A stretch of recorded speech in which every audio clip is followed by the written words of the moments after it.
અમદાવાદ ખાતે સિંધુ ભવન રોડ પર મલ્ટી સ્પેશિયાલિટીથી અનેક સુવિધાઓથી સજ્જ ગ્લોબલ હોસ્પિટલનું કેન્દ્રીય ગૃહમંત્રી અમિત શાહે ઉદ્ઘાટન કર્યું હતું. આ હોસ્પિટલમાં ડોક્ટર જગદીશ પટેલ સહિત અન્ય 10 નિપુણ ડોક્ટરો અને અન્ય ડોક્ટરો સેવા આપશે. આ પ્રસંગ ખાતે જગન્નાથ મંદિરના મહંત અને અન્ય જૈન મહારાજ ઉપસ્થિત રહ્યા હતા.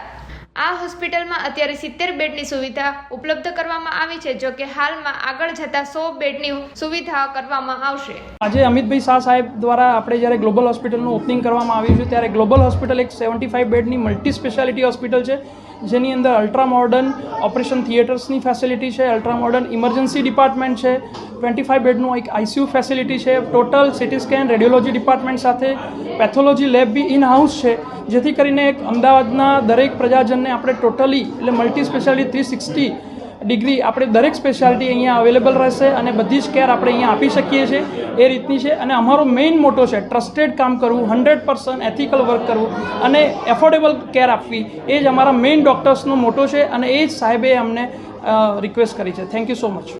ડૉક્ટર મુકુલ ત્રિવેદી, કેન્સર સર્જન છું અને ગ્લોબલ હોસ્પિટલથી એસોસિએટેડ છું. 75 બેડ્સ 75 બેડની હોસ્પિટલ છે, જેમાં દરેક સ્પેશિયાલિટી ડેવલપ કરેલી છે. પેશન્ટ આવે ત્યાંથી ડાયગ્નોસિસથી લઈને ટ્રીટમેન્ટથી લઈને સર્જરી પછીનું રિહેબિલિટેશન જેને કહીએ છીએ એનામાં પણ ખાસ ધ્યાન રાખવામાં આવે છે. Affordable care under one roof, એની એ મોટો સાથે અમે આગળ વધી રહ્યા છીએ કે સમાજના દરેક વર્ગને સારી વર્લ્ડ ક્લાસ ટ્રીટમેન્ટ અમે આપી શકીએ. Thank you.